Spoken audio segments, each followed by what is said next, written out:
Go flat tracker. Go flat tracker. Go, go, go. KLAVR Flat Track Pod brought to you by our partners. ShredDesign.co. If you're looking for the sickest jersey prints in the biz, look no further than ShredDesign.co on Facebook. Euroka Fencing, the place to go for all your rural fencing needs. Classic wheel spokes, otway hydro blasting, make your old girl look new again. Plus, our newest partner, MX Inc. Do you want your bike to stand out in the crowd with custom graphics done by the best? Then contact Luca and the team at MX Inc. And last but not least, KLAVR, keeping you on track for longer.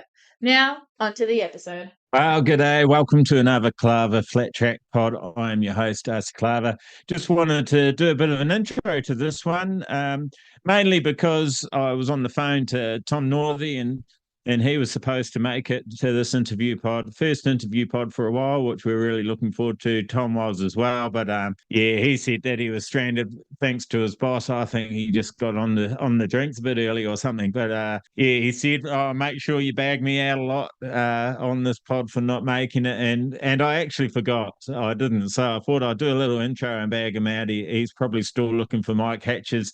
I heard you got a few messages on that one, and I'm glad to be right for a change and actually had my facts straight, which was fantastic. There is a tiny bit of lag in this one. Hopefully it doesn't affect it too much for you. And it was great to get this father and son duo on. They're awesome people, and I was very privileged to have them come on to the pod. It's, you meet a lot of people as you go around, and some stand out and some take the time to come and talk to you. And these guys have always done that and say hello and been polite and awesome races. As you'll get to find out a bit, racing's been in their family for a long time. So the results on the track aren't surprising, really. So this was a great one. Hope you enjoy it. I hope that was enough bagging out, Tom. Probably not. You deserve a lot more. So anyway, we'll get into this one. Enjoy the pod, guys. And a quick special mention to our sponsors as well. Rick and the team at Euroka Fencing for all your rural farming fencing needs. If you do live on a rural property, they do travel. So, hit him up. You never know. If you need hints and tips and tricks, I'm sure that he'll be happy to indulge and help you there. The team, Tim and Michelle at Classic Wheels Spokes, Otway Hydro Blasting, they don't just do wheel buildings for your beloved vintage bikes and modern bikes, but they also do restoration as well, so they can help you make those old parts look new again. They do an awesome job. Tim helps me a lot, passing on wisdom to help me learn how to fiberglass and wheel build and ins and outs. If I get stuck on anything, I give Tim, he's my first point of call. Really great team to work with, and obviously love bikes. So races themselves as well. So we don't go deep into about our sponsors, and that's something what I want to do a bit more, give them a bit more recognition as well. Other fellow racers is the team behind ShredDesign.co. That is James and Claire. James Davies, Claire Day. Actually, might be both Davies now. I can't remember if the weddings happened or not. I think it did. That's pretty bad of me, isn't it? Anyway, ShredDesign.co. They you go to for your jersey prints. I know they help out Brendan and they help out Harrison Small and many other racers. So, support those guys. Contact them via Facebook. It's the easiest way to find them, I believe. Who else do we have? Of course, Luca and the team at MX Inc. Kits for your bikes. And mine's actually arrived. I just haven't put it on yet. So once I do that, you can guarantee there'll be some Instagram pics of that. I can't wait to get it on. I haven't even opened it. I've been that busy. I actually haven't opened it, but I have used their kits in the past, and they are fantastic. Actually, the current kit on my bike is from MX Inc. And they look fantastic. So thanks so much to Luca and the team coming on and helping out the AFT and KLAVR Flat Track Racing team this year. So I know all the boys' bikes are going to look awesome. So really looking forward to being able to upload some pics for you on that. I'll stop banging on, get behind our sponsors. They're pretty easy to find. They're all over the interweb. So, yeah, please get behind them, show them your support, let them know that you heard about them on the KLAVR Flat Track pod so they know that their efforts are paying off. That would be fantastic. I appreciate that greatly. So let's get into the episode. As the lovely Sky says at the start of every KLAVR Flat Track pod, thanks, Sky, for doing that voiceover. It's fantastic. Let's get into it. Enjoy. So here we are for our next episode of the KLAVR Flat Track pod. I've got father and son duo with me, Cooper and Josh Antone. How you going, guys? And welcome. Yeah. Good, mate. Thanks for having us on. So, appreciate it. Long-time listener, first-time caller, as I say.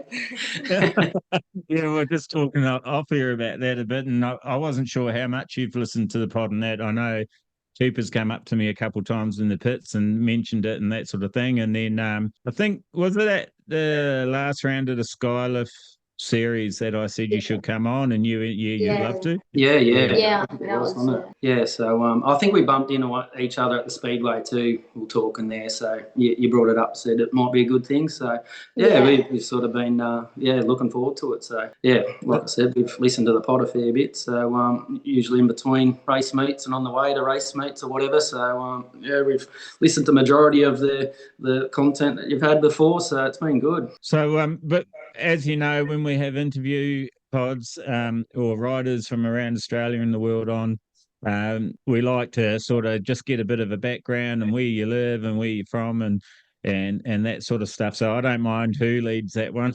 But if you just give us maybe each introduce yourself, maybe how long you've been riding, and if you're currently still riding and what you ride, might be a good way to go about it, I reckon. Yeah, right. I'll go first. Obviously Josh Antone, father of Coop man. I raced basically my whole life. I started on peewees and mainly rode dirt track right through. Doing as the guys do these days, the state and national titles and travelling here and far and that with mum and dad. Went right through to sort of, right through my juniors in dirt track, and then we had a little crack at road race for a little while, and it was awesome. I love road racing. It's a great sport, but the finances pulled that up pretty short. And work commitments and all that sort of stuff at that time of my life. So, it sort of were backwards and forwards to and fro with dirt track racing and stuff like that. And, it sort of come to a point where I sort of just need a bit of a break and get away from it all. So I had a fair bit of downtime and, sort of just been poking my nose in here and there since basically. So, I go for, a year, I have a good crack at it, and then I might take a year or so off. But since Coop's been along, I sort of stood back a little bit. I found it pretty hard, especially when he was in the early stages of his 50s and stuff like that, to race as well. So I took a step back and, let him do the honours and, sort of pass on whatever knowledge I had over my experiences. And, it's been awesome to sit back and watch him and, pit for him and give advice wherever we can and go from there. So I've only just recently got a new bike, which is Matty Davies' bike popped up. The carrot dangled in front of me for long enough, so I jumped on that and so it's early stages of riding that, and I don't think I'll do any sort of state or national titles again, but I'll sort of get back and do the sky lifts and our club days and just that good social sort of side. So that's pretty well me, mate. So. But I had a pretty good juniors and that. So I was pretty well injury free until I got right through into the seniors, and had a couple of big get offs, which made me decision up as such as how competitive I went with it. So So when you say you had a big get off, what was that? Was that at a titles or something, or? I sort of come back and did a little bit, and then I think it was at Raymond Terrace, the Aussie titles at Raymond Terrace. We went there, and I wasn't expecting too much, but had a big crash going into turn one and broke some ribs, and me broke a thing in my neck, and smashed my nose up and whatever else. So that was right in between having kids and all that sort of stuff. So that was, the wife and myself sort of said, oh, look, maybe best hang the helmet up for a little bit and get out the other side of having the kids and all that sort of stuff. So pretty well that's where the line we took, and so the slowly getting back into it now. So I like you're saying, you're coming back. That itch is always there, isn't it? Like, well, I'm a fair bit slower than you, but the danger factor in my mind's still there, and I worry sometimes, and I think that probably makes me hold back even more. Just getting older, like you do.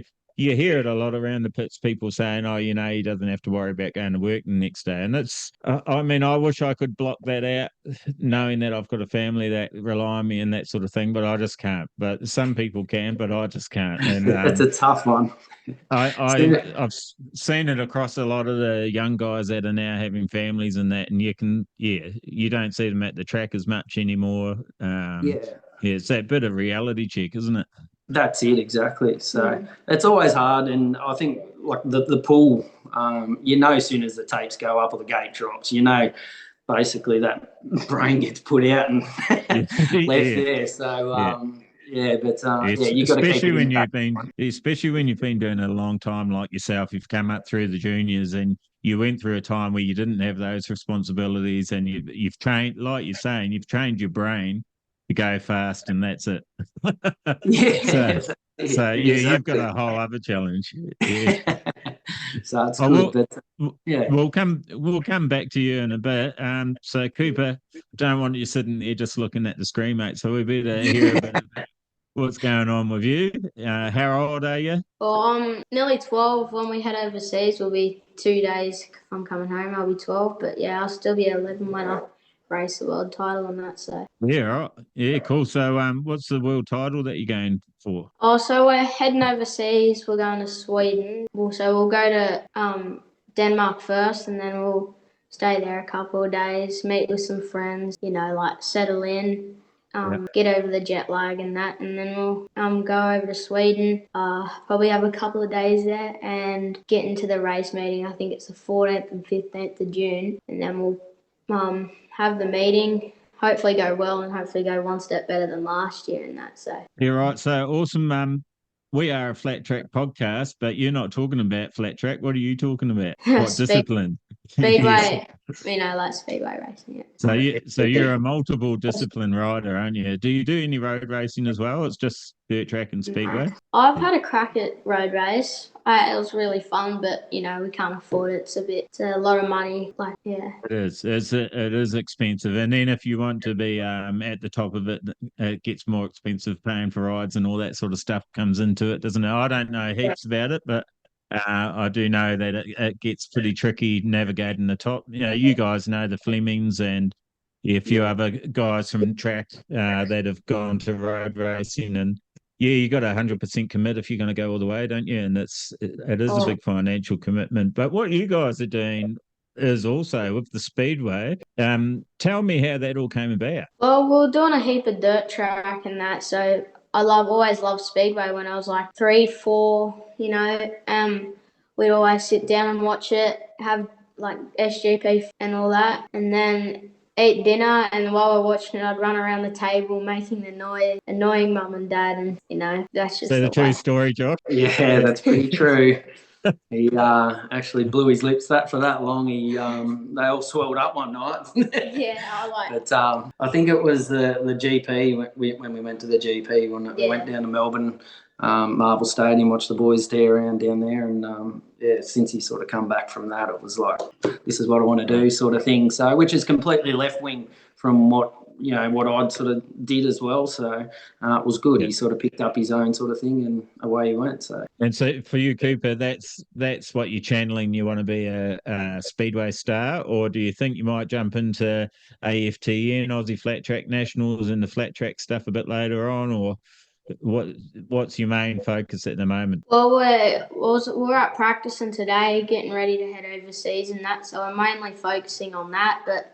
When we get back, we just bought some new wheels from Matt Davies, and then so we're gonna chuck them in today, but Dad got a bit lazy cleaning out the shed and that, so give him a break. So we didn't end up getting that in. We're gonna have a crack on it today and that, because we have those big thick ones. So Yeah. had a crash at the AFTN, went down hanging our heads low, and like I said, we didn't like this stuff, so we brought it back, and now I've been having them on the 110 and that, riding around, flogging Dad. Yeah.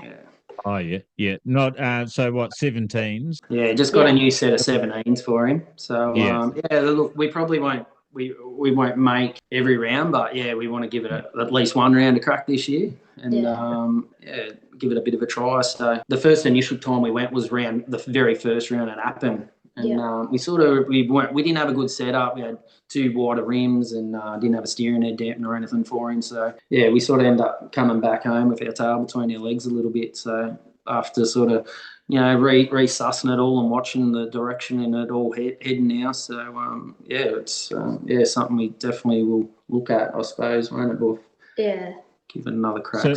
So with your speedway, it's the Junior World Championships you're competing in, is that right? Yeah, it's 11 to 13, so like 11 to 13s. And did you do that last year as well? Yeah, we done that last year. We went pretty good. They don't do finals and that over there, which was surprising. We're like, oh, it'll be a good final and that, and yeah, there wasn't any final. So right. So they just collect the points over the rounds, do they? Just yeah. Okay. It's a new sort of setup that SGP have done to bring on younger riders. So they got the SGP 2, SGP 3, and now the 4. So Tony Rickardson was tied up mainly with it and organising it and getting a new sort of breeding ground for juniors in the speedway. So for this one, they're pretty lucky. They run sort of next to the SGP boys. So Coop races during the day, and then the actual speedway meet goes that night. So it's a pretty good setup. So it's pretty good for you, isn't it? Yeah, it was an eye opener. Really good. We went over there, shocked. We came home second in the world, but like Jesus, that's awesome. Yeah, took a little bit, done. But yeah, so that was all right. A little bit to sink in. And did you have to qualify to go over for that, or how did you get selected? Well, we got to get qualified in that, but we had a pretty bad Aussies in that, but we were very, very lucky. Like half the guys didn't want to go in that. We ended up getting 13th, so that wasn't very good in that out of the 16 rider, format. It was such a long time between the Aussie titles and when we had, but at the time, Coop sort of come on pretty good and won a few state titles in a row towards the end. So I think that's what sort of swung the vote a little bit to get the spot to head back over. Where this year they literally took the top 2 out of the Aussie titles, got the ticket to go over. So which was a tight race as well. You want to tell them about the Aussie titles this year? Well, as usual, it's got to be a bit like something's got to go wrong. So we started off. We had a good start of the meeting. I had Redgate, and our main competitor will focus out of white, so that was a good thing. He ended up beating me in that race, so I was a bit annoyed. Tried to keep my head up and that, so I think we won our second race, And then in heat 3, we took off. I got a bad start, and then I decked it. My mate ran over my back tyre, but all before everyone was back, so we took off, and and then my mate, he went around the outside, and then we're next to each other down the straight, and then he went around, and then as he went to go back onto me, I came out and he hit my back tyre, flicked the chain off, and put took a spoke out and that, so I got a DNF in that race. But so it made it a little bit hard to come through. He had to come back through the B final as such, so you got to win that one to get into the A final, and so you got outside gate for that, and I was pretty lucky in the end. One of the boys sort of flipped it, and so end up snagging his ticket to go back overseas. So awesome. Which was pretty lucky. There's a lot riding on it. And so, is it you and your old man Josh, the pit crew, in there fixing spokes and chains when they come off in incidents like that, or have you got some other? Yeah, pretty well. Yeah, it's it's just sort of, or generally just me and Coop, but Dad does come along at times and helps out. A heap, and has done right through his Coop's career. He's generally the man who does the engines and does all the nitty-gritty stuff, where I do the sort of run-of-the-mill sprocket changes and tyre changes, and and whatnot. So generally, if something goes wrong, his name gets yelled out pretty loud. Yeah, I actually met your granddad and your dad at Bathurst in 2023 in That's pits right. there in the shed. Yeah, Yeah, no, seems like a nice fella. So I thought he might be giving you a hand. Wonder he's not here, actually, poking his head in. Oh, okay. So where are you guys sitting at the moment? Are you in a garage, your kitchen? Nah, just at home. So in the lounge room. So Oh, yeah. Are the levers normally in there, or was that they were hanging there drying, but they got shuffled across to slightly get them in screen a bit. Yeah. Yeah, nice. I'll correct that. They're actually Kevlars, aren't they? They're not levers. Yeah. The Kevlars, yeah. I got that so mistaken when I was like, we were getting our first pair, and I was like, yes, I'm getting my first pair of leathers, and Dad was like, no, they're not leathers, they're Kevlars. And I was like, called them that for a little bit. Then I forgot what leathers were called, and I was like calling all the road race suits Kevlars and that, so. Got confused. Yeah. Well, they are very similar in construction, I believe, just different materials. And I'm not sure. I've never done speedway, and haven't raced in speedway Kevlars. They don't have any internal padding or anything, do they? Oh, you can do, yeah. You can have all your shoulders and all that. It depends on what sort of scale you do. Coop being so small is a little bit hard to make it work. So he just runs with like a Dionysi suit underneath them and his normal knee pads, like you would if you were on a motocross sort of setup. So it works pretty good. We'll probably get closer and closer to look at maybe that Alpine Star air suit sort of thing when he gets on the 250s and bigger bikes. I think down the track. That was actually going to be my other question. So you're on a 125 speedway bike at the moment, is that right? Yeah. So that's like the junior bike. So that's like the smallest. Like you get onto that first, like you learn how to ride it. That's like it's not the one that they won't flip you and that. So like it teaches you how to slide, teaches you how to turn it, teaches the whole lot.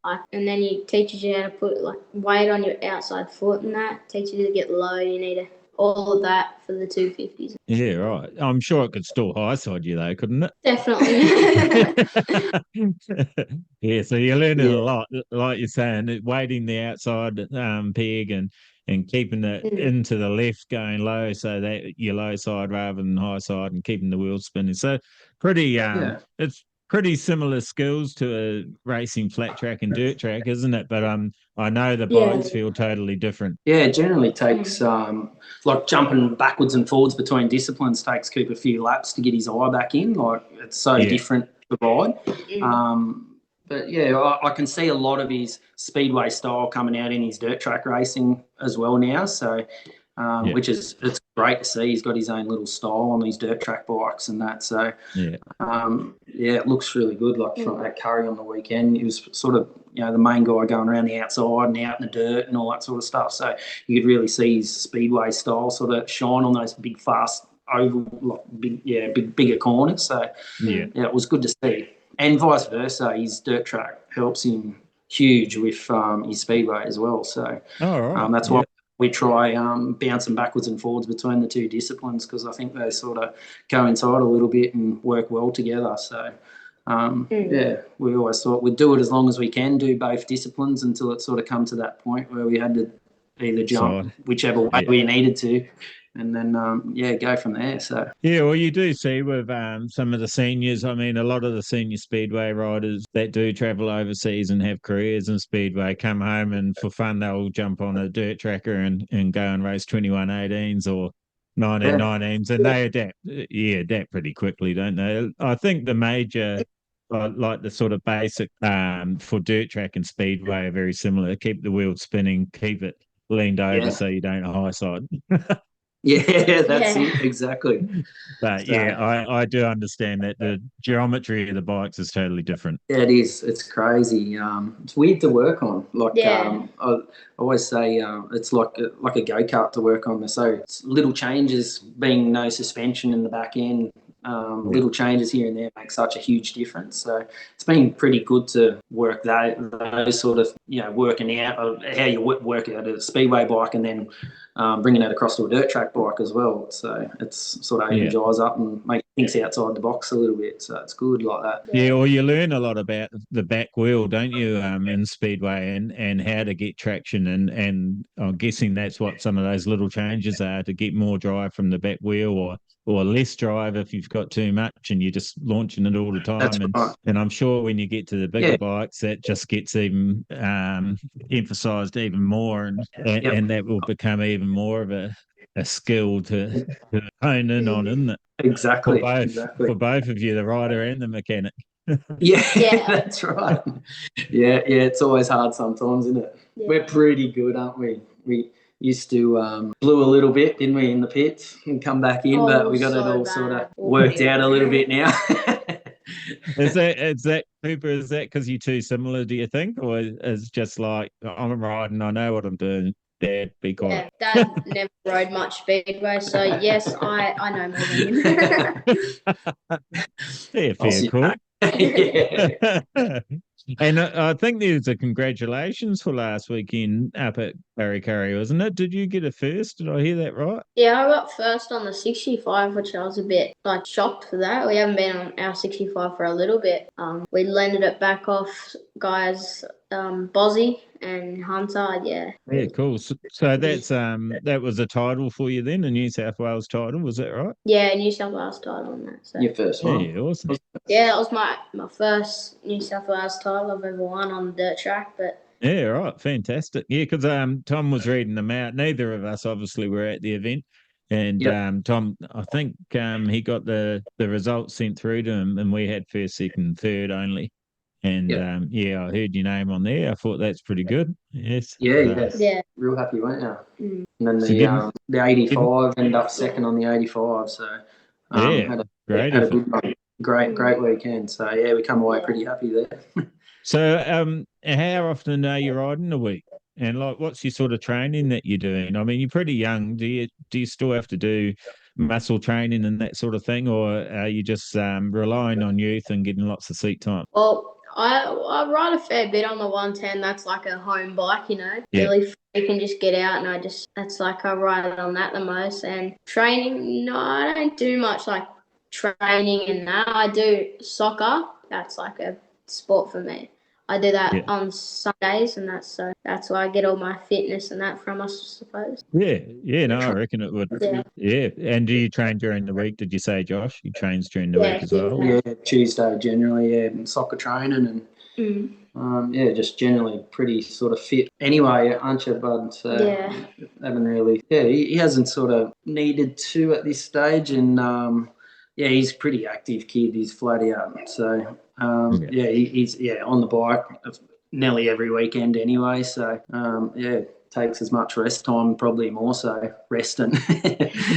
Detuning him and making him stop and have a rest is probably the main one for him at the minute. So well, it's important to relax and enjoy life and not just get wrapped up in that. I mean, you're so young. I'm sure that sports scientists and personal trainers and that would probably tell you you're too young to be doing that sort of training anyway. Do what you're doing, play other sports and enjoy yourself, and that will show in your racing anyway. When you're happy and comfortable, you're fast, aren't you? So that's right. So there's plenty of probably old, and that's our sort of point of view anyway. He's an 11-year-old kid, so he's got to have time with his mates and run around and be an 11-year-old kid. So if it's digging a hole out the back or climbing a tree or whatever, that's his sort of thing. So then generally when it comes to the weekends, we load up and get into it, do the bike side. So which is also it's been great for him as a person racing bikes, watching him grow as a kid, and his attitude and the way he conducts himself and all that sort of stuff. It's pretty cool to sit back and watch that side side of him grow. So as good as his results are, it's good to watch him conduct himself and around others and all that sort of stuff. It's pretty good to see. So. Yeah, no, it's awesome. All the young blokes, you guys know Jed as well, don't you? And you all, I don't know, you all have your head screwed on. I wasn't like you guys when I was your age. I think I was running into walls and doing all sorts of stupid stuff. You guys seem to have it together. I think you've got to do that anyway, don't you? That's on the side. Yeah, a few No, we broken don't tell things. anyone about. That still happens. Yeah. Oh, okay. All right. Yeah. Oh, that's good. I don't feel so weird now. Yeah, no. That's just a casual day at school, just talking to your mate. Oh yeah, dong. And so you're pretty good at school, or do you get in trouble, or parent teacher interviews boring for mum and dad like they are for us? Because apparently Willow's a star student, which I still don't believe. I think she's paying them under the table or something. But Are you doing that? yeah, you're good. Well, he's obviously getting good remarks in from the teachers. So do you like school, or you're No. just doing it because you're going to do it? Yeah. I go there, sit there, just don't listen to the teacher, and write what I get given, and that's about it. Yeah, When I want to. so I think they call that coasting. Coasting along. Yeah. Mind you, what are you at school? Not school captain, you're vice captain. No, not vice captain. As I said, it's a different sort of thing, but yeah. Yeah, so you're doing some leadership stuff and Yeah. leadership programs. Yeah, awesome. Yeah. Yeah, It's actually a common trait in people that are athletes, funnily enough. Willow, she's doing pretty well in AFLW and junior ranks. Yeah. And she's doing all the leadership programs, puts her hands up for everything. A lot of their role models that they've had through the Rebels Footy Club and that all did the same. It seems to be a common trait. Yeah, that it's good, isn't it? It's good to see them do that. It's awesome, and it's just an interesting league. I was actually watching a SBS show last night about professional athletes and that as well, and some of the stuff. It was Michael Jordan and Serena Williams and all that. They all had something quite different from everyone else, and it was usually what other people would see as a hindrance. Yep. And overcoming that hindrance is sort of what lifted them, if that makes sense. Exactly. It's interesting to watch the background of those top sports people, isn't it? And see the way they've made it there. Yeah. And another common factor is no one likes school. That's where I was going with that one. It took a while to get there. There's always that one that likes school. There's that one, and all the rest, like they just look at them like they're like I don't know. Yeah, well, there's no DNA test required for my daughter Willow because she's just like me. I went to school to play sport, and that's why she goes to school. Cross country, pretty well. that sort of stuff. Yeah. That's it. Yeah, sweet. So it's good for. We're getting a little bit of lag. I hope it's not too bad on your side. It's not too. Yeah, it has a little bit, but it's not too bad. It's pretty good actually. So. Yeah, sweet. So I don't think either of you, and I apologise if you did. Did you mention whereabouts you're located? We didn't. But we're based like in Tabletop, which is Albury-Wodonga. So right on the border. Albury-Wodonga Motorcycle Club's a home club. Yeah.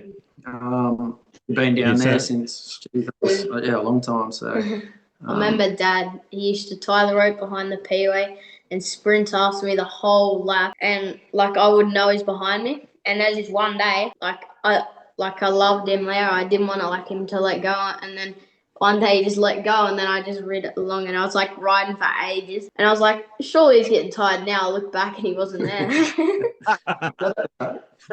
Actually, I think it was at the track. Over on the course. Yeah, right. And so Albury-Wodonga, quite a few good riders come out of that club.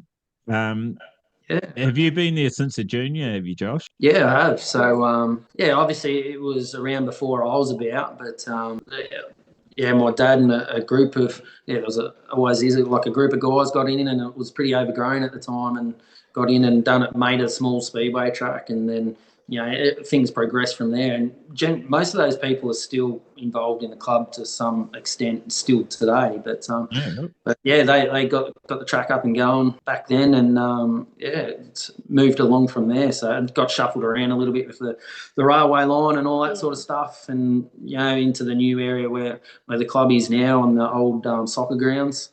And so it's still good. It's still good to go down there, and feels like home. And it's good to race there. I always enjoy it. And, were you a club president at one stage? Have I got that right? I was a vice president, yeah. So vice along the president. lines, yeah. So yeah, it was good. It was some tough times. I got my own business, and yeah, with the kids and all that sort of stuff, it just sort of become too much. So yeah, we had to pull back a little bit, and especially Coop sort of racing and that. We're sort of down there running, practice days and stuff like that when we should have been away racing elsewhere, following the competition a little bit. So look, maybe down the, who knows? We'll get back into it. I still am tied up in the club a little bit as such, but yeah, sort of just far enough away in some regard that we can still slip away and do the racing that we need to. So Yeah. but yeah, we always.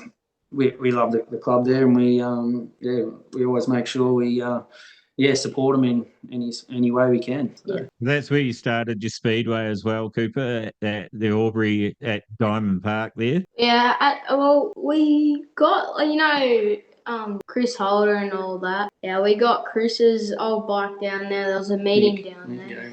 Yeah, Mick was down there. Part of the speedway experience. Was it? Oh, yeah, righto. Yeah. Yeah, and we got Chris's old bike, and it was his junior bike, and we had a putt around. Just had me first go on a junior bike, and I was way too small for it, but that's racing. We had around the junior track, and then we went out the back and done a heap of laps, and that made our end track and that. So yeah, sort of took off from there, didn't it? Mm. And we sort of followed the speedway experience with Boise and Mick Holder running that. Sort of basically followed them right through. And didn't you? Done a few of their coaching courses and stuff like that. Yeah. And it sort of took off from there, didn't it, mate? Are they based in Nepean? Is that where they do those? Yeah, Nepean mostly. Yeah. But I think Boise moved, so I don't know where they'll do it. Yeah. So it's been good. Been good. So yeah, we had a small track. We ended up putting in a new little junior speedway track down at Aubrey here.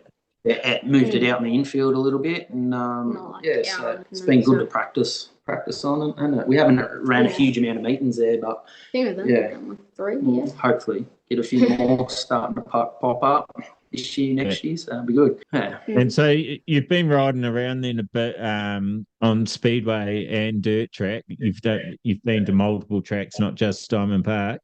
So what I was wondering is, with dirt tracks, even though they look similar, or some even look like the corners are the same radius and that, but they're actually very different when you're riding them. Are speedway tracks the same? They're all different like that. There's nothing the same, I don't reckon. There's a couple of tracks that are similar, but we got Central Coast, that's literally a circle. Tamworth's pretty big. Curry's pretty big. All those tracks. Aubrey's pretty small, isn't it? Mm.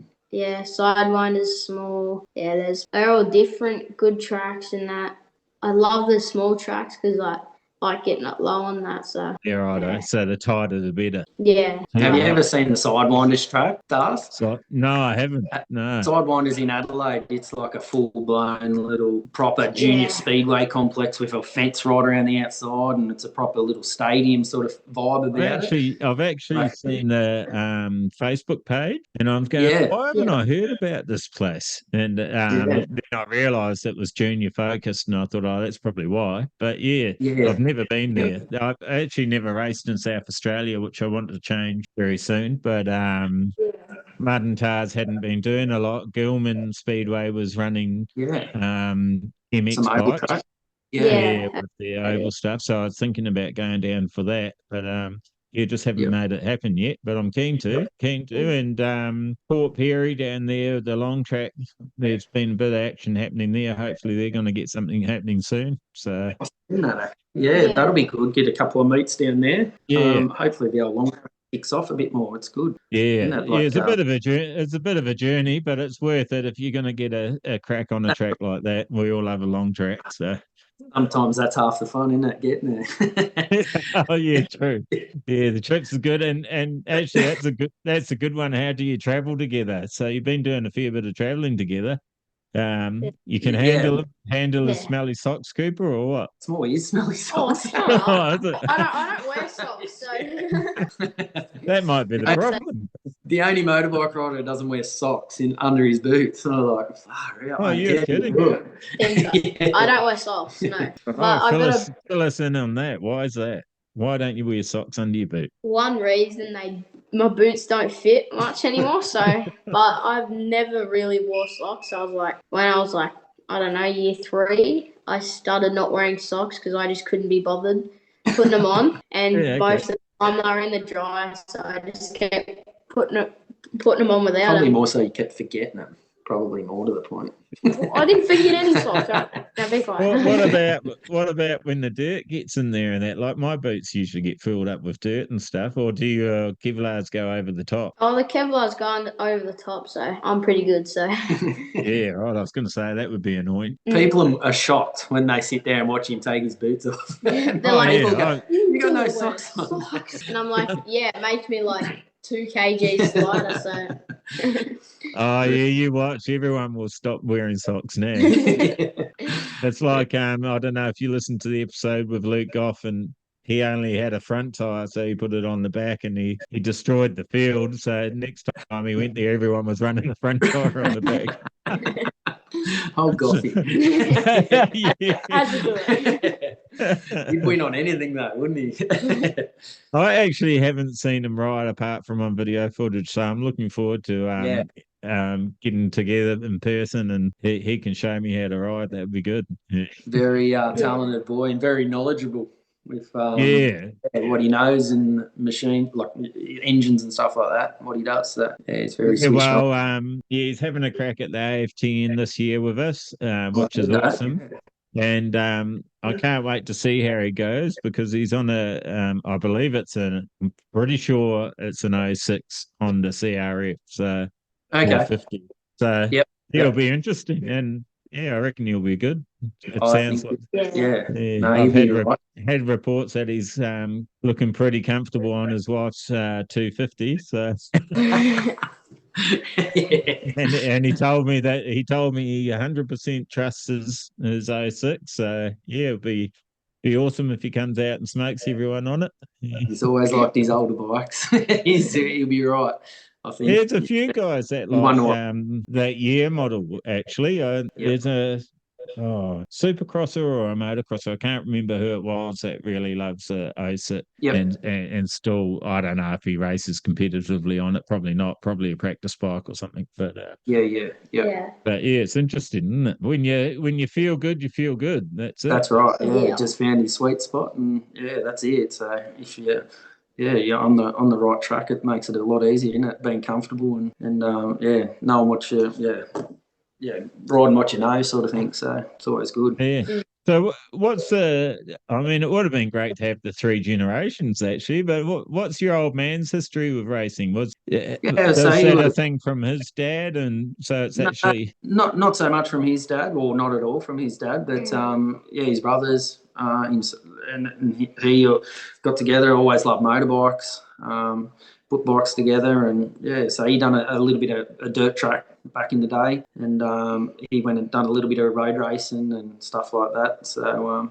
it was inevitable to get passed down to me, sort of thing. So we've enjoyed a couple of race meets where the 3 of us have been riding together and stuff like that. So pitted all together. I remember there was this one year, Pa still got it in his shed.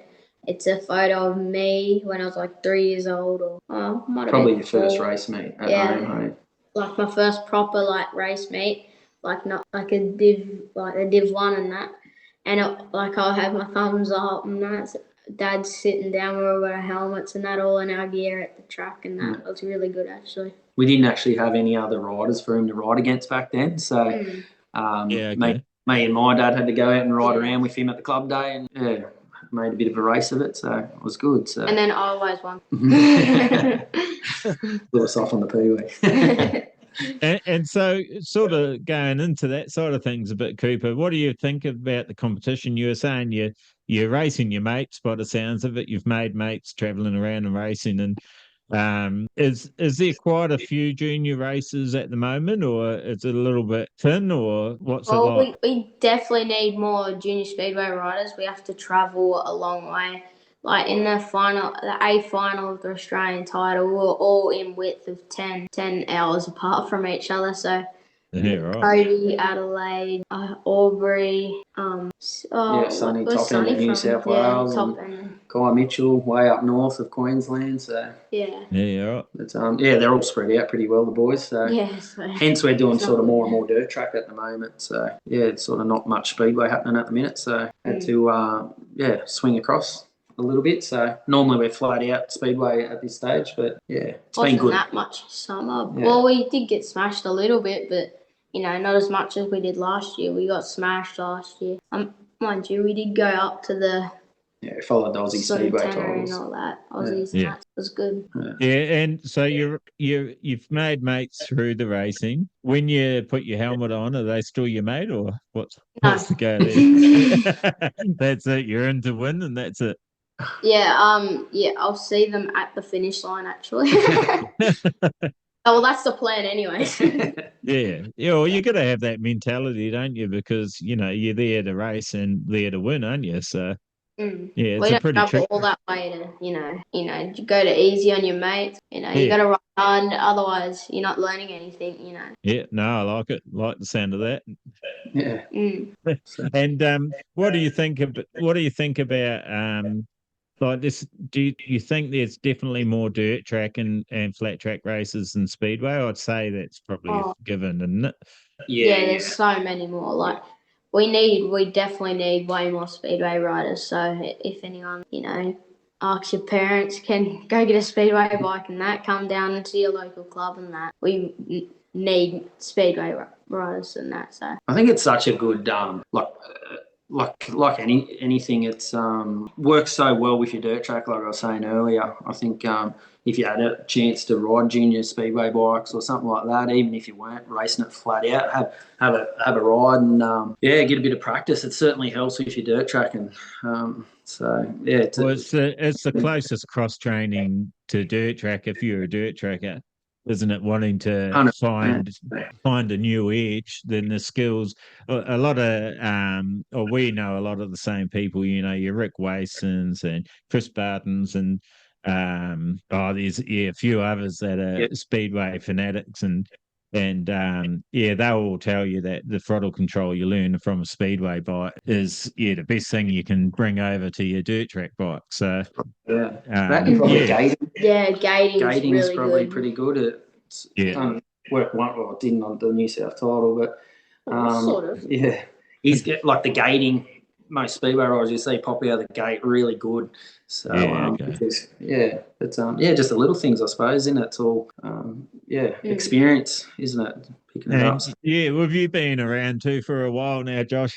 Been around the sports and that too of dirt track. What do you think of the scene now? Like, where do you see it going? What do you think about the 19 stuff? Do you think we're going to grow more, I like the way it's going. To be honest, it's great. I think the format of that AFTN series, it's the talk of the town at the moment, which is it's great. I've never seen a buzz like it around town at the minute, so it's great. Everyone's talking about it. It's certainly made a wave in it all. So look, I think something need to happen.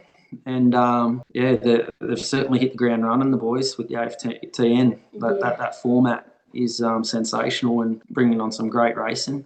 Look, there's parts of it I still backwards and forwards a little bit, but as a whole, mate, it's heading the right way, and I can't wait to see where it heads and takes the sport. So it's taking it a good direction anyway. And why do you think it's taken to now for that sort of thing to happen, and why hasn't dirt track? Like, do you think dirt track could have grown in the same way if like a promoter came along and did something similar in dirt track? Yeah, I definitely think so. The 2118 certainly has its place, and I think it always will in a way. So, but yeah, I think that format, like the dirt track, seemed to be getting outdated. The bikes are going quicker. The tracks weren't suited as much. The tracks were, probably not borderline dangerous, but, the bikes are getting too quick for some of the tracks. So I think that the multi-grid sort of format and starting the mid-straight sort of thing is, I think it could work on both sides.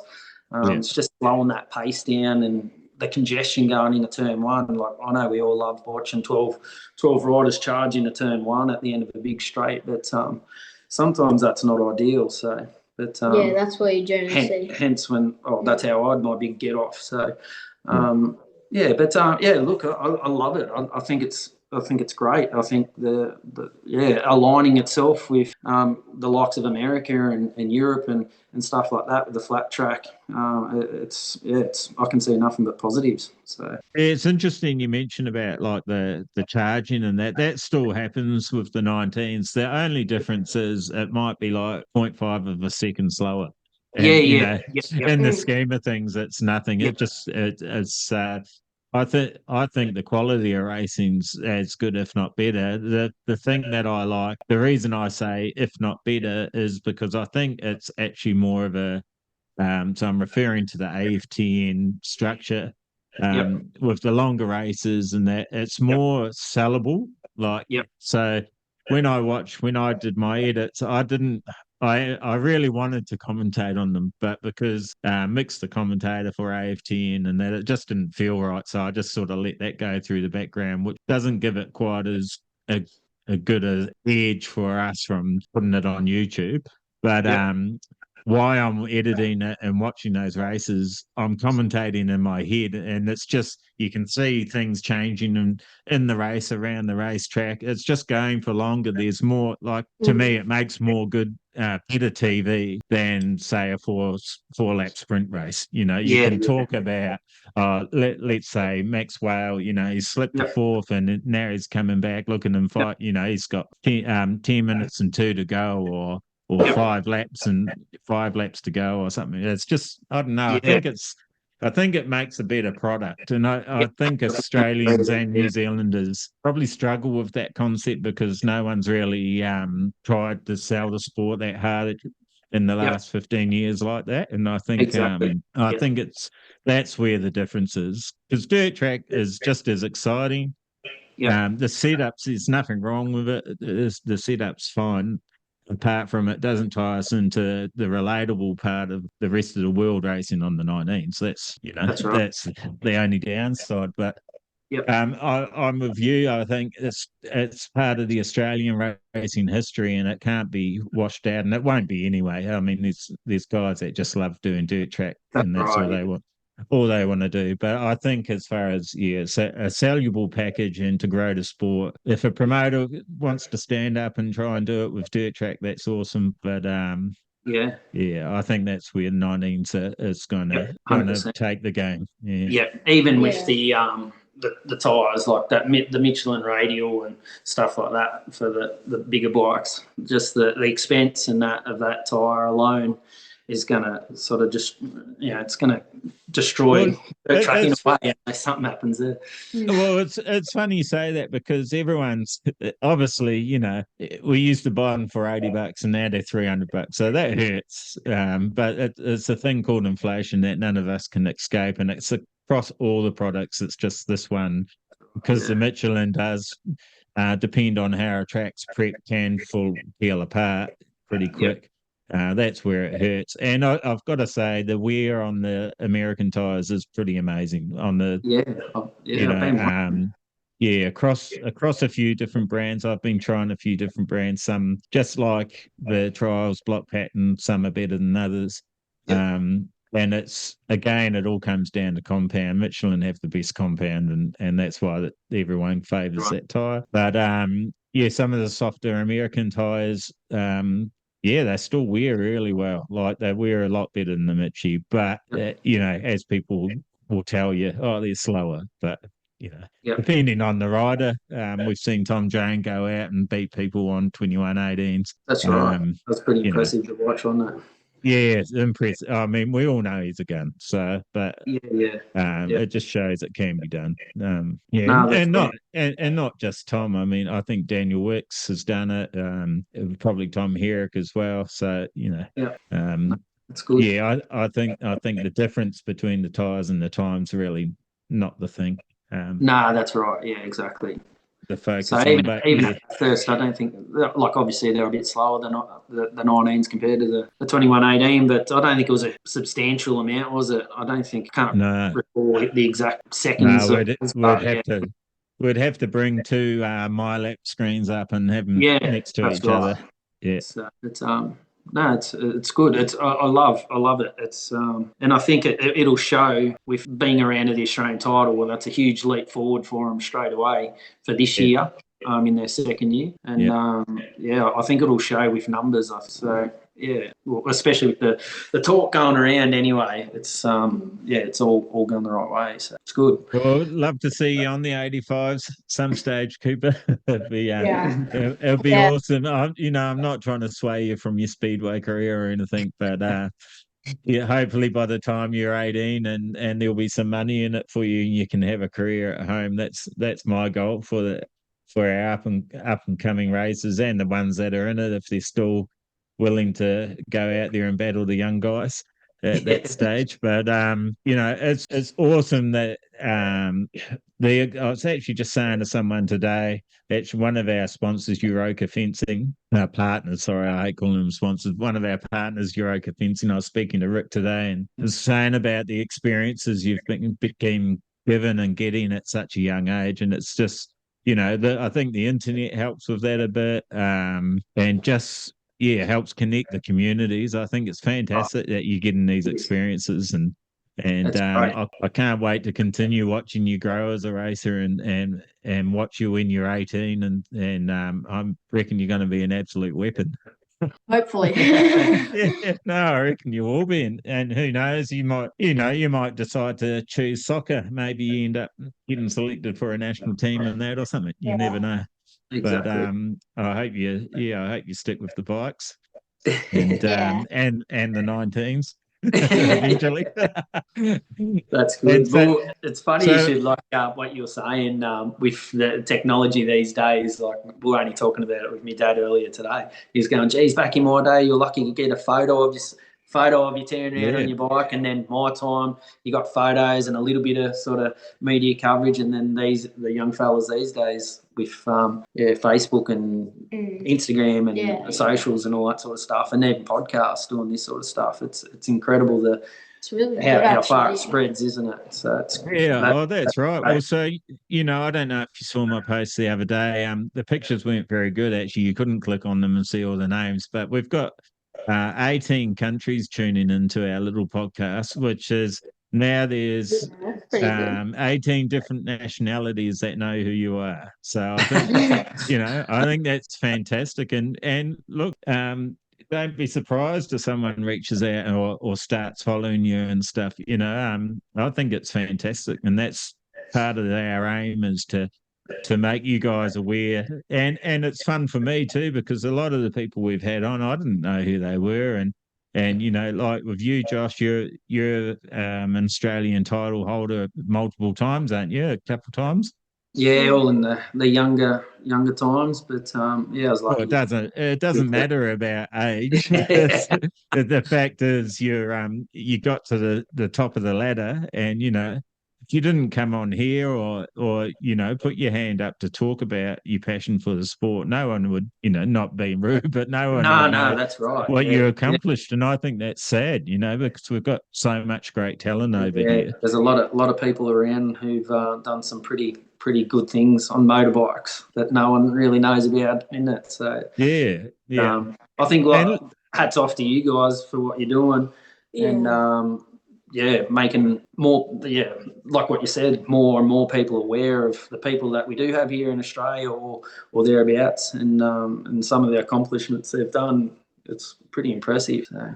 Yeah, well, I know firsthand that it's not easy to get onto the top step, and you guys should get a mention, and whether it was when you're a junior or a senior, it doesn't matter. You get that medallion that you're an Australian title holder, and there's we've only got a few guys over in America at the moment, but they're only a small example of the great talent we've got here in this country, and that's and that's what we want to show everyone, and the same with New Zealand. There's so many great riders there, and this actually for doing the pod probably got spawned very early when I first went to Bert Munro, and I saw Josh Coppins, who motocross, supercross champ, and still riding like an absolute animal. I couldn't believe some of the stuff he was doing, and he went around me, and we're going through a chicane, and there was actually a video footage of him going through the chicane, and there was a gap, and I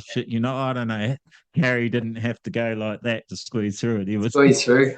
and he just shot through between these two other guys. The other guys must have absolutely wet themselves. And I'm just thinking, mate, you're retired. It's you're meant to be slowing down. What are you doing?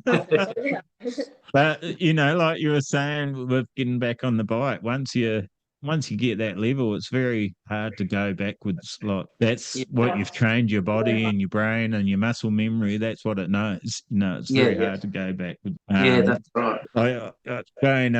I keep bush riding and I keep racing, and a couple of guys dropped off and they came back, and I said, I'll come out with you guys and we'll just have fun. You cannot ride at their pace. It's too slow, no matter how much of a good mate you want to be. Yeah. You just cannot ride slow anymore. Your body's going, no. Doesn't matter what you do.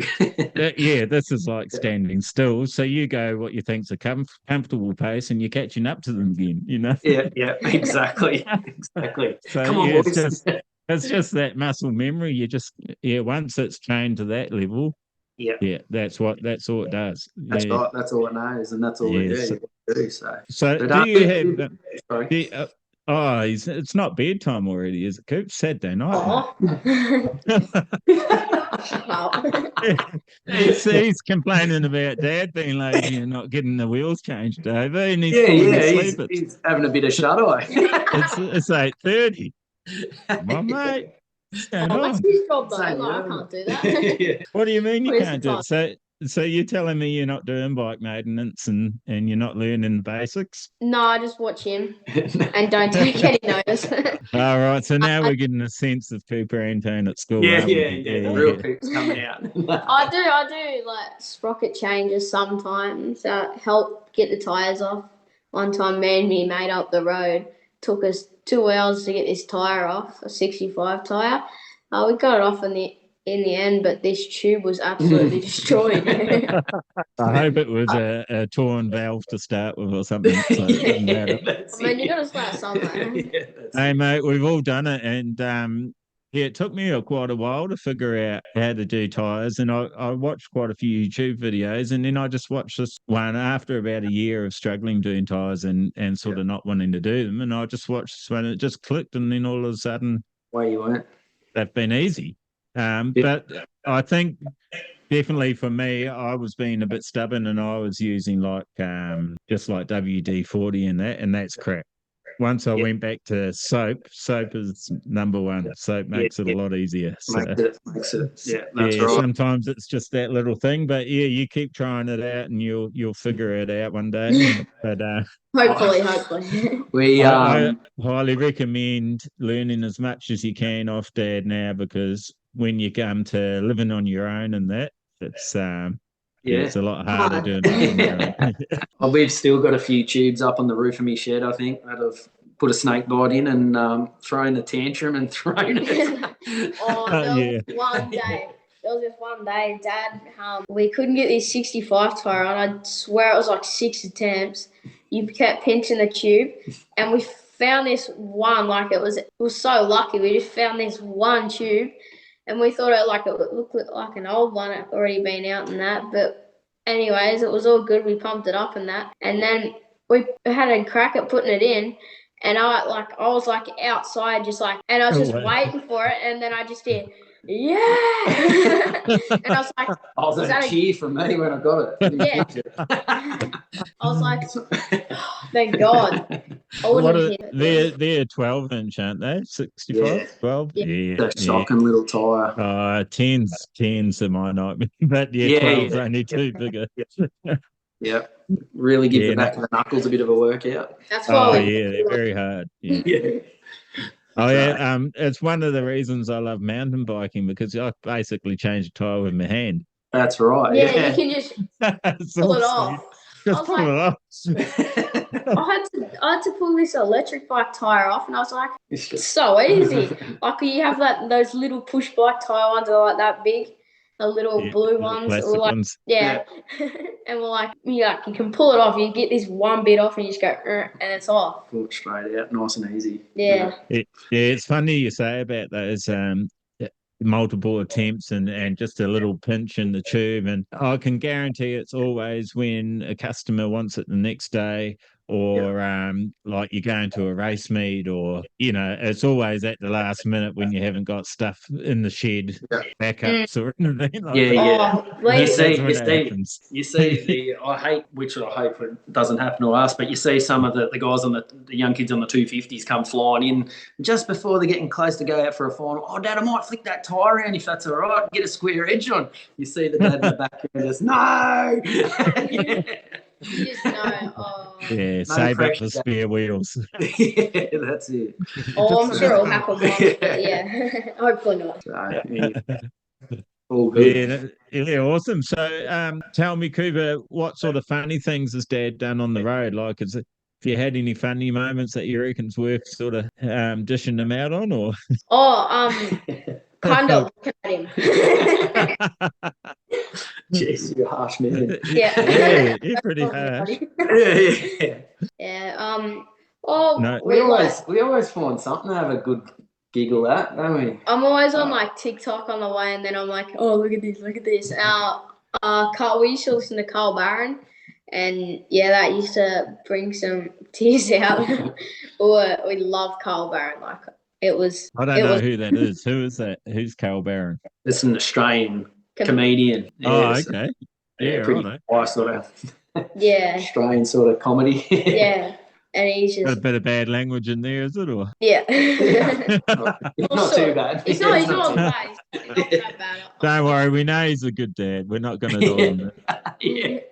Well, it was his fault. No, that's pretty good. We have a good look around, don't we? We try to obviously if you're just driving to the racetrack and then turn around coming home, it would be a bit of a stretch. So we always try to throw the fishing rods in or boogie board or something like that wherever we're going, nice. Try to mix it up a little bit if we can. Time allows and all that sort of stuff, don't we? So we always have a bit of a laugh and a bit of a sightsee and whatever else. So it makes for a good trip. Is that a hobby of yours other than bikes, Josh? A bit of fishing and stuff? You enjoy that? No, not really. I'm not. I enjoy it, but I'm not very good at it. Like a lot of things. We won't mention Dad, we were out fishing this one time, and Dad caught this massive yellow belly, and like so Dad was on like heaps of like a little redfin and that, and then he caught this massive yellow belly. I think I was on like 5 fish. Nan was on a like 3 or 4, and we looked over at Pa and we're like, how many have you got? And then he just looked away. Right. 007. Like he hates it when people call it. That's why I'm saying it. Like you might get in trouble for that one. Yeah, no doubt it'll come flying tomorrow. Yeah, slip the apology and good move. Yeah. So soccer, bit of fishing, bit of bodyboarding. Do you surf at all or just bodyboard? It's fun. We only just started out a crack at it, didn't we? Well, at Gold Coast for a little bit of a holiday. That was the start of the meeting, centenary and all that. So we went up there, had a bit of a 2-week holiday, cut it short. It was supposed to be 3, but went over Chrissy and that and then, it was raining and that pretty much the whole time, so that wasn't good. We did a surf lesson in the rain, didn't we? But that was fun though. It was so like when we got out, the rain was really warm and that, but the water was freezing. Oh, like, right. Yeah, it's usually my mate went blue. Oh, really? Like it was a smurf. Just like blue. But again, we're not very good surfers, but we enjoy it. I hate it when I get dunked. So I went out to this massive wave. Like I can get on that. Like, and it was like double the size of what I've been used to being on. And I went on it and I slipped off and I went doom doom doom. And Dad Dad just saw my feet go up and he's just like, oh well. He's buggered. Yeah, and he's just It's like, not the got out. nicest feeling. No, it is not good. Trust me, don't do it. Yeah, we were in Tassie last week, and I went for a surf, and the breakers out the back were good, but when you're coming in, it was dumping in on like a sandbar. Yep. And I lay down on the board, and it re-swelled and totally like nailed me into the sandbar. Oh. And I The just old come gravel out. rush.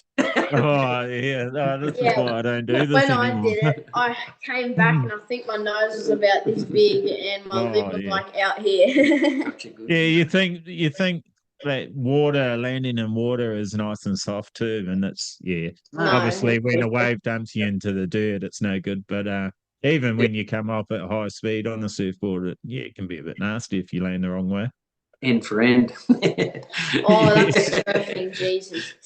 When we were doing surfing, we were out for a day, and I was on the kneeboard, and I like let go, sort of, and it went under, and it just went straight over, and it just went straight under. And I was like, oh yeah, right. Full nosedive. And, Yeah. and going back to the racing a bit, when you went overseas last year, what things sort of stood out at differences? Where did you go first? Sweden, was it? Oh no, we went to we first stop was Doha. We stopped there for like not long, but then we went to Copenhagen and stayed a couple of nights, got over jet lag and that. Then we went to our mates, but we weren't really. You had the 85 world title, which is 85 two-stroke. Yeah. Speed. Okay. So was quite big overseas, the 85s. Like an 85s, still are. yeah. That's like a junior bike. So Junior bike instead of the 125. So went to the world title in that, and then you got 7th in that, didn't you? Which was a surprise because that's all they ride. Yeah. I was actually pretty happy. I thought I was going to get like 12th or something, but yeah. So we didn't get a ride on one until basically the week before. Had a good ride and then rode in that. So he went well at that, and then the following week was the SGP4 back in Sweden. So it was a good trip. Wasn't it? A bit of an eye opener. Coop's mum Teagues and I haven't really done a huge amount of travelling, so to sort of jump on there and fly the other side of the world and have a bit of a look around and do that, it was a pretty awesome experience, to be honest. So catch up with Aussies and all that over there, and Jack and Max and Doyley and Woofy and all the boys over there. It was a pretty cool experience. So and then get to watch them as well. They were actually a really big help. Yeah.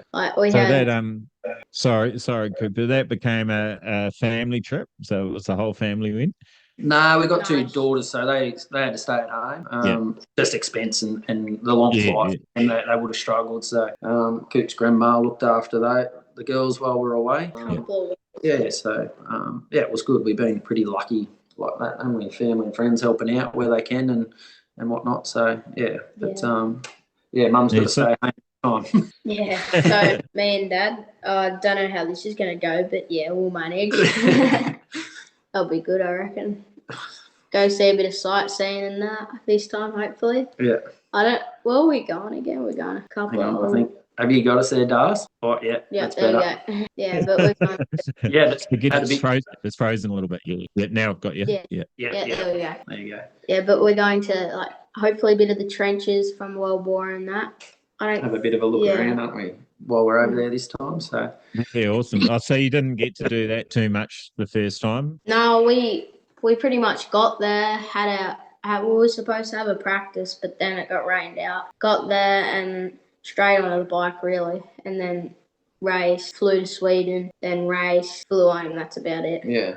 It was bit of a whirlwind sort of trip, so yeah, it's good. So hopefully this time we go for about a month this time and have a good look around. And we got to buy a bike this time over there, so we fly straight into Denmark and go to the KLAVR Speedway store over there, and they've got a brand new bike for him sitting there. So and then we get a couple of practices and a ride in the Danish sort of team sort of setup, and then get some laps under his belt. And then, head and have a crack at the main one. So that's an 85 again you'll be on? It's a 190. 190. A 190. Oh, okay. Yeah, they've sort of done away with the 85s now, and they've brought out the 190 class to sort of align everyone a bit more. So, I think, the overall sort of thing, the 85s will go. The Swedes and guys from Denmark, they're all on the 85 two-strokes. We were on the 125 four-strokes.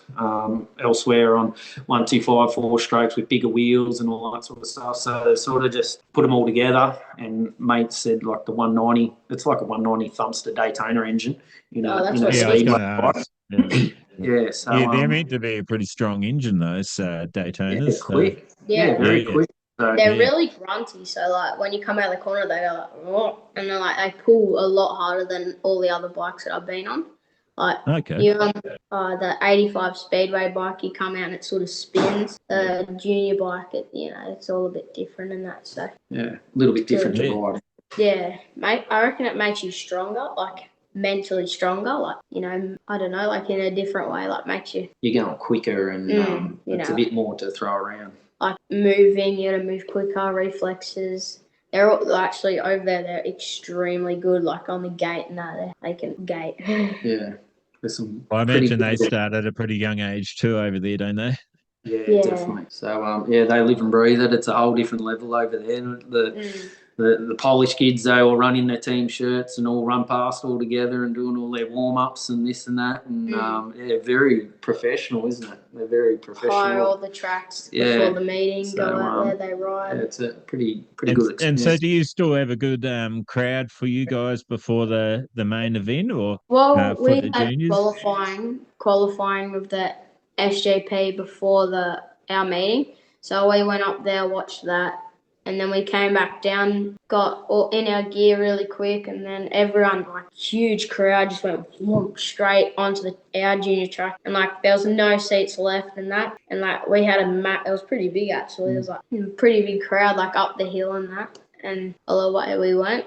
Like, still remember that first photo of us taking off. There's us, and then there's a VIP, and then there's a big, like, there's heaps of people. It was sick. Big crowd. How's that make you feel racing in front of a crowd like that? Well, you don't really like when you're racing, you don't look at it. You're more focusing on yourself and that. So yeah. Was that? Yeah, it was pretty cool, wasn't it? Like the cameras and running around, and there was a heap of that. So as soon as you come off the track, there'd be a camera following you around back into your pit bay, and it's very GP-ish, which is what they were after. They nailed the brief, to be honest. It was a real good thing they did, and it made these guys. Coop got to ride out with Ty Wolferdon on his parade lap for their main race, and which was great, wasn't it? Yeah, Ty helped him out a heap during the day, which was even better. Yeah. Awesome. Yeah. Helped us out a lot, so it wasn't as big in that. So. Yeah, it's great getting to mingle with those guys. Oh, we have a dog. He was my biggest idol. Like, our dog's name Wolfie. We called him Wolfie because it's like Ty Wolfenden and that. So he was a pretty big fan, and I walked away. We parked the bike up after one of his heats, and I walked back. I sort of let Coop do his own thing. So I walked back over the fence to watch the next heat, and I looked back, and here's Ty Wolfenden sitting down next to Coop talking tactics and what he should do and whatnot. So I was like, hang on a sec, what are we doing here? So it's a whole different level. Like, it was pretty cool. So yeah, the Aussie boys, Jackie Boy and Max floating about. So it was good. Sort of have a yarn. Everyone was watching. I remember looking up, seeing Bartos and all that, just sitting up like above where the pits are in all their team shirts and that, like just looking down, and I'm just like hoping to do this big crisscross move like in front of them. Yeah, I'll do it. Yeah, awesome. Like I was saying before, to be your age and getting these experiences, it's unreal. Like, I hope you can, and this will be on YouTube forever. I hope you look back on it and just sort of think, these are awesome times that you had at this age, and hope it. It sounds like you got a bit of a taste of your future, actually. Or hopefully, I really want to do heaps of speedway, being the Grand Prix and that. So that's my dream. So I don't know how Mum and Dad will go sending him overseas for 6 months and not seeing him. I'll walk around circles back here at home and kick the dirt of our track and polish the bikes again in the shed and No, you'll just walk have back to keep inside. you'll just have to keep coming to the club days and kick my ass, mate. Or maybe Yeah. you'll have to build a twin and come to the Yeah, 18. or maybe. Don't know. So yeah, so might ramp the old the over 40s up again. Purposely just making them wet and then just throwing dirt in them so you can clean them. Yeah, so Yeah. that'll be tough. Yeah, no, it's pretty amazing when you look across other athletes and the sacrifices and that their families make to help them get there, and yeah, it sacrifices on yourselves as well. You know, like you're not having your kid around, and it must be bloody hard, and especially with the danger side of the sport as well, not knowing what's going to happen. Yep. I mean, we're humans. We're pretty good at sort of blocking that stuff out, really. But yeah, I'm sure when that time comes, you'll deal with it. But yeah, it's awesome. We talk about it a bit, don't we? Yeah. It's bound to happen at some point.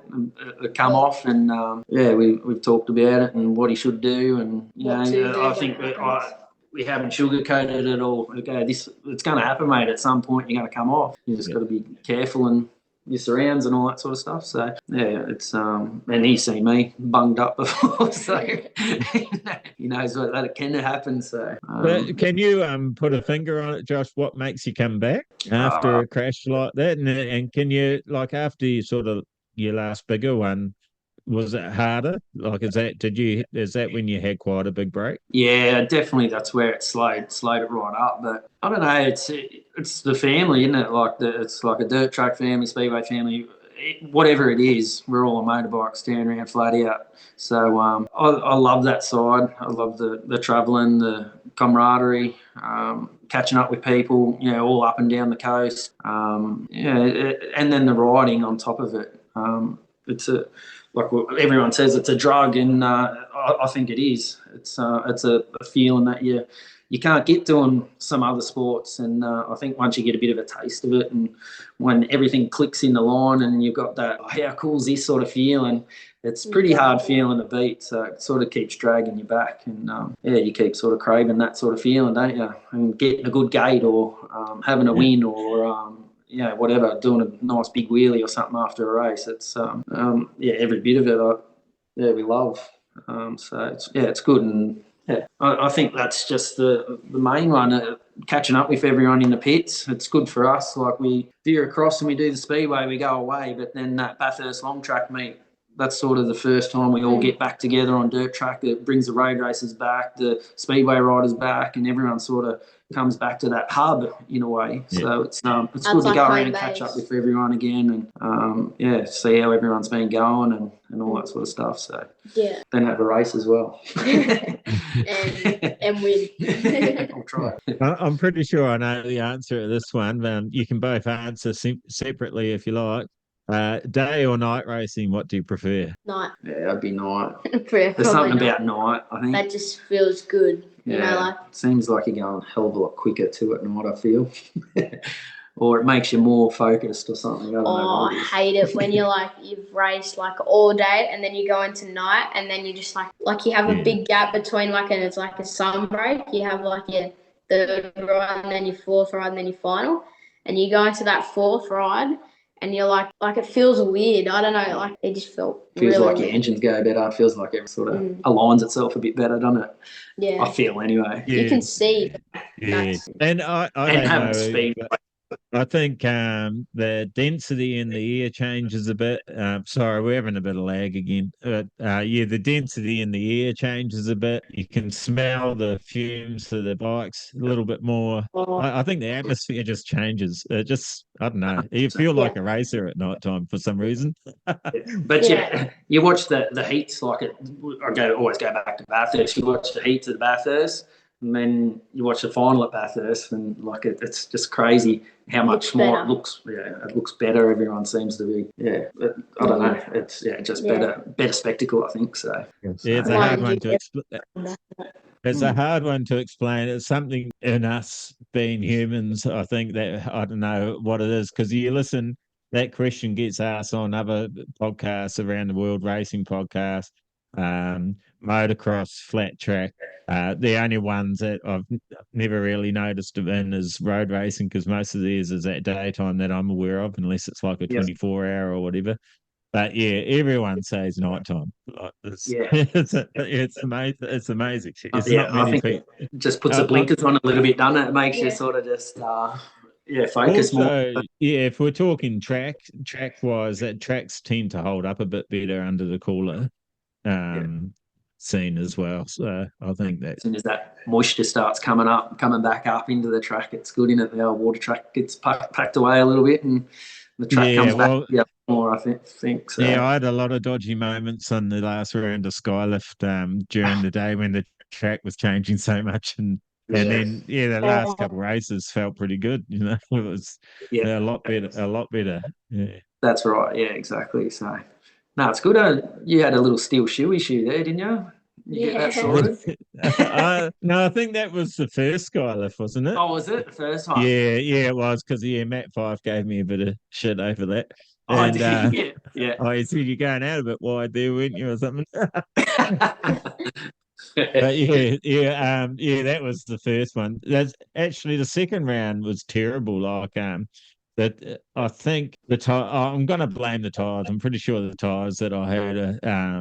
They're probably one needing wonders, and they still look good, but they just didn't have the same traction anymore. And I was just wondering why I was struggling so much and chasing setup, and I used them up at Griffiths as well, and same thing. I'm just going, I just can't get any drive. Like, I was beating the guys that are beating me, or one of them, I was beating him, no worries, and I can't even get close to him. What's going on here?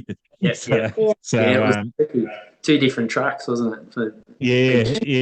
So I'm going to go back to I'm actually going to try some DT4s softs, because I haven't tried those yet. But the Maxxis is definitely a lot better than the other tire I was using. So the fronts don't seem to be that big a deal, but the rear definitely, if it's not biting, that's it.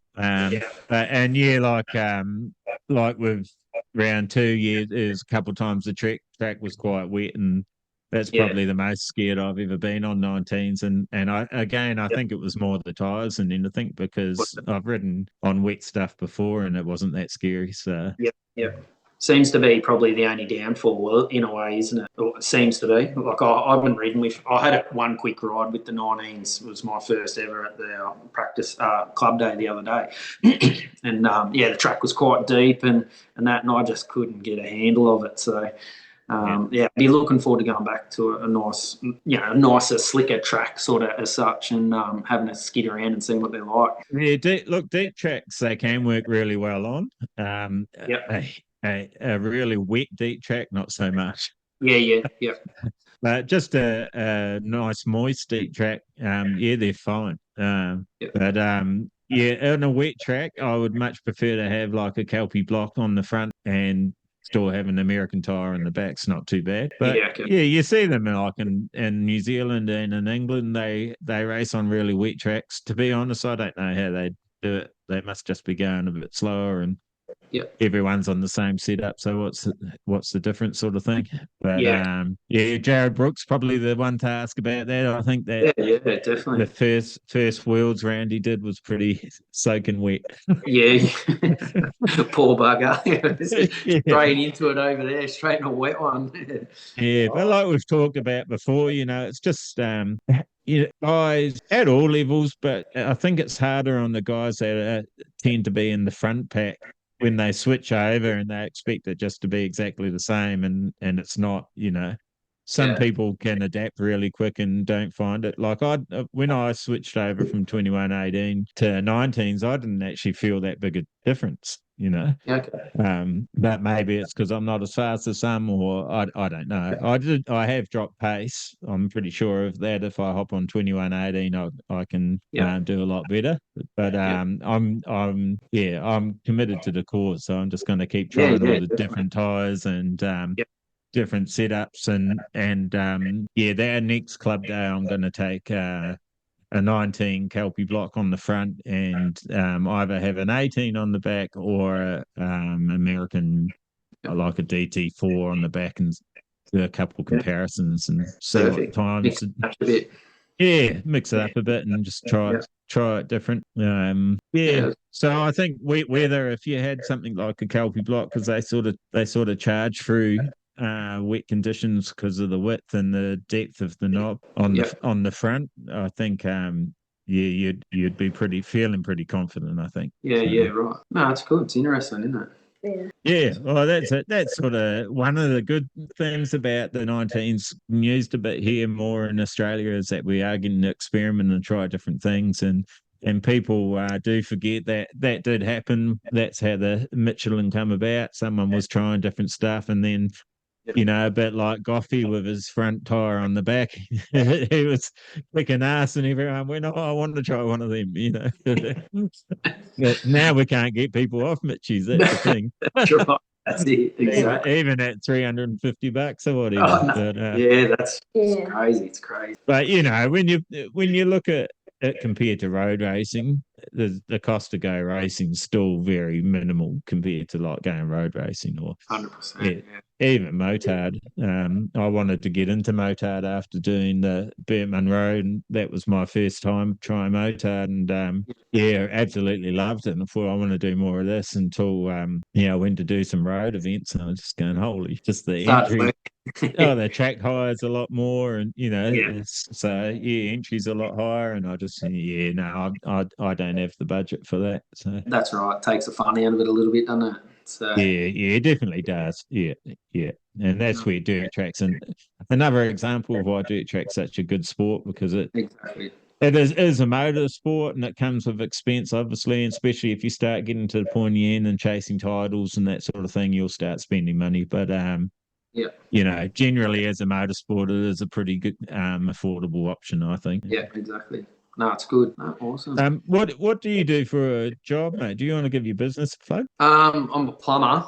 Ran my own business for probably about 15 odd years now. So JO Plumbing, or Josh Antone Plumbing, call it. So it's been good. That gives me a bit of flexibility with the racing and whatnot. So it pays the bills, mate. So that's awesome. That's the main thing. So if anyone needs some plumbing done up around the Albury area, give these guys a call, and you know that you're supporting Cooper by supporting Josh. That's for sure, helping them get overseas and 100% and getting around the country. So that's awesome, man. And as we all know, it's not just, even though it's a solo rider, it's not just about the solo rider. There's a whole team behind them, Tegan, yourself, the girls, all your extended family, and you'd dare say have sponsors. I'm trying to see on your Keplars, but my eyesight's not that good. So you got a list there. You're pre-prepared, are you? Did I see a bit of paper to stick up then? I've got one, because we got a couple of new ones sort of come on. So nice. You want to read them out, Cooper? Alright, so a big thanks to all these guys: Josh, SP Kitchens, Indigo Carpentry, North Albury Automotive, Capital Construction, White House Motorcycles, JA Plumbing, JI Concreting, Hutchison Civil, Lions Asphalting, GJ's Gardner Home, Shane's Transmissions, Reese Aubrey, Phil and Judy Mackay, Electrify, Skylift Hire, KLS Speedway Spurs. Everyone that's really helped out a fair bit to help get overseas and that. So without them, we wouldn't be this far. So that's awesome. So what do they do for you? Do they like give you a bit of finances and that sort of stuff, or do you get products, or how's all that sponsorship work? Because quite a few people don't have a sponsor list like that, so they might be interested to know, what sort of support you get from them. Yeah. Well, they just give us maybe a couple of bucks, or give us anything, whatever their business is from. Like the other day, GJ Gardens, Pids. Pids gave us some granite just to put on our track, and we had a ride on it today. It was beautiful. Yeah, awesome. Yeah, right. Yeah. So the boys from a local nursery here, Pids Nursery, they heard that Coop was going overseas. We've got a small track at home. And then they said, look, we can't do any money, but would if we give you a heap of granite to put on your track. So that that was awesome. So Yeah. That's gold, mate, because granite ain't cheap. We all know how much granite is. Yeah. Oh, that's fantastic. Who was that? Sorry, Piers, is it? Piers in Piers. Albury, Yeah. Yeah, good work, guys. Check them out if you're down in Albury and you need it. So That's it, mate. Talk them up. I want to see a video tomorrow on Instagram, Cooper, of you saying, thanks, Piers. Look at our fantastic track. Big slide. Yeah, this is what we can do now. And bring it in hot. But solely, most of the businesses are, they've been awesome. They, giving us a few bucks, mainly just to help with flights and getting the bike back and all that sort of stuff. So, like, all those businesses have helped out heaps, making the dream real for him. So yeah, and have you had anyone take you under their wing and sort of show you how to do it, or you're learning it all on the fly as far as going overseas and racing and that sort of stuff? For us, no, we've got some local families here, the Joneses, the Hearns, Phil Hearn and Jay Hearn, all well-known speedway riders from this area that have been over there, and look, having their support and knowledge and contacts as well, helping out over there a little bit. So look, it certainly still feel your own way around a little bit over there. So look, without people around us and the knowledge they've got, and just sort of ease the burden a little bit of jumping on a plane and flying the other side of the world for a race, mate, for an 11-year-old. It's it made it a bit more, a bit easier, I suppose. So it was good. It's been good. We've got a good group and a good base around us now, especially going over for the second time, which helps out considerably. So it's good. Well, well done to everyone for helping you out, because I imagine that like you said, eases the burden a lot. Cooper, I was going to ask you too, are all your mates races, like at your schoolmates, or do they know anything about your motorcycling that you do and that sort of stuff? I think I asked Jed this question too, and it was an interesting response. No, I don't know if they really know like what we really do, but they just go with the flow. They say, "Oh yeah, my mate's a good rider," and that. So I don't know if they know exactly what's going on in that, but they just go with the flow, whatever. Yeah. So you don't sell yourself to them and say, "Check this video out," and this is no. Don't talk yourself up. You're a bit modest. No.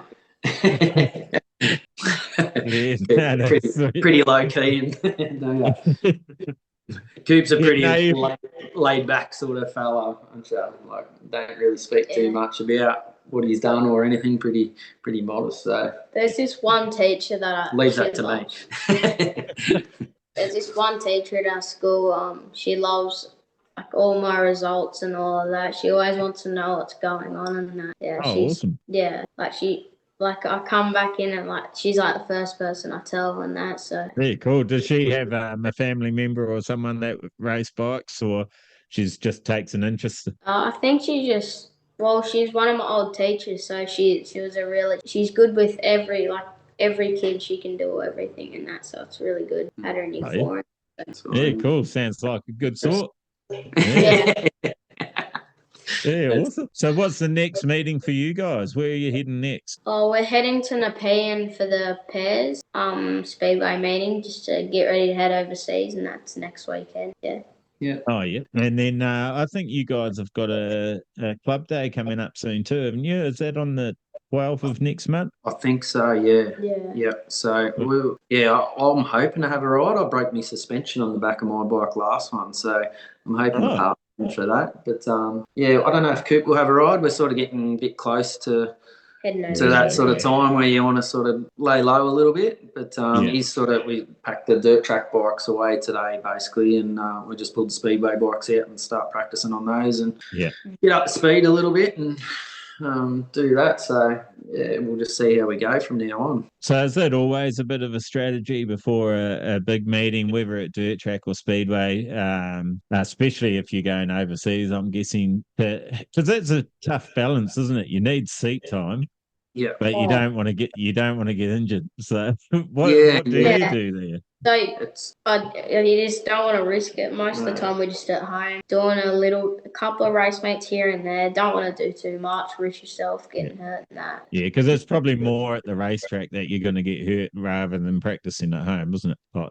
touch Yeah. wood. Yeah, generally, yeah, touch wood. yeah, So, yeah. yeah, we're Like, just, yeah, but that's generally, I think, you're getting around that 6 week before you start to pull things up a little bit. And hopefully you've got enough ride time under you anyway. But yeah, Coop will be sort of lucky. I think he'll get over there and get his new bike and have a couple of rides over there anyway. So, yeah, I think he should be. Yeah, it should be in good swing by the time it comes around. So yeah. That's I've got to say too, it's a pretty snazzy iPad. It's doing a whole lot of stuff on its own, isn't it? It's zooming in on you, and it's I is that don't what know it? if you, I thought that was it. yeah, no, it must be your device. Yes, Yeah, it's in when you, front of you. yeah, whoever's talking, I think it is, isn't it? Yeah, right. Yeah, so Yeah, And that's good. and the thumbs up thing keeps coming up. Could you see that as well? I was seeing that, and I thought, I wasn't sure what that was. So I thought- we're relatively new to this sort of Zoom sort of stuff. So it's Yeah, all I've new.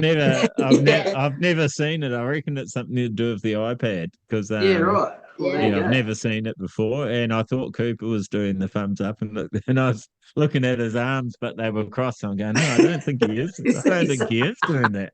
He's not doing that.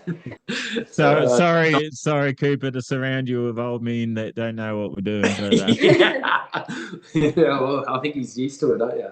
yeah. especially, it's amazing I can record and edit anything, to be honest. Yeah, that's it. Oh, mate, we look like we're losing Cooper there, so I reckon we'll have to have a round two when you come back, mate, and catch up with you then and Yeah, see how definitely. you win. And Before we leave, I've got something else. So just a couple of yeah. other people. They're like groups and that. I'd like to thank the All Riwadonga Motorcycle Club. They're a adventure riders group. Like they bought my Kevlars, Australian Kevlars and that. So big thanks to them. Mum and Dad, Undera Speedway Club. They lent us the track for a bit of riding and that. Family, friends, supporters on social media and everything.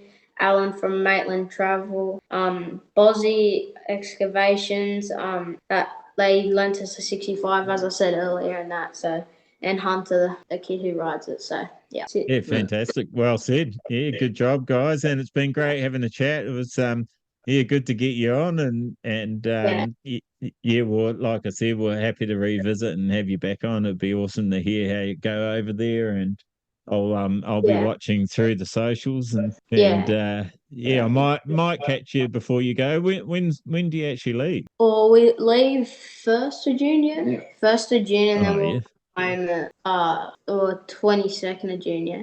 Yeah. So right. 2 days after my birthday. Yeah, nice. So you're coming back older and wiser. Yeah. No, I wouldn't go with wiser, but yeah. Well, come on, you better learn something while you're over there. So yeah, I think that's classed as wisdom. Yeah. That's it, exactly. Yeah. No, you'll be right. You come back and then you can school all the kids back here what you've learned, Come back and learn another language, hopefully. Maybe. Yeah, that's awesome. Do you well, you were only there for such a short time last time. Is it something that you think you could pick up easy, another language? Well, no, I don't think so. I couldn't go with like that different, like it's just different sounds. Like I don't know how I'd go with that, but I'll give it a crack. Yeah.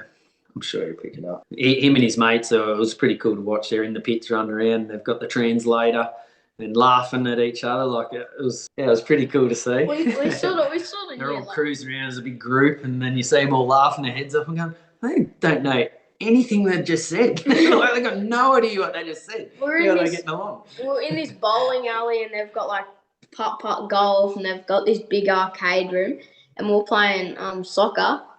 And they were like, we're just kicking the ball around and that. And then mate pelts it and just starts laughing and he starts speaking in his different language. And I'm like, sorry, what'd you say? And like, we're doing this. Like, you had the translator on the phone. No, we left that back. But there was this one kid that knew how to speak English. He was a bit older and that. But Yeah. That was good. Lucky like that. But Yeah, no, it's definitely an interesting experience when you've got someone that doesn't know English at all and you don't know even a little bit of their language. So, That's yeah, right.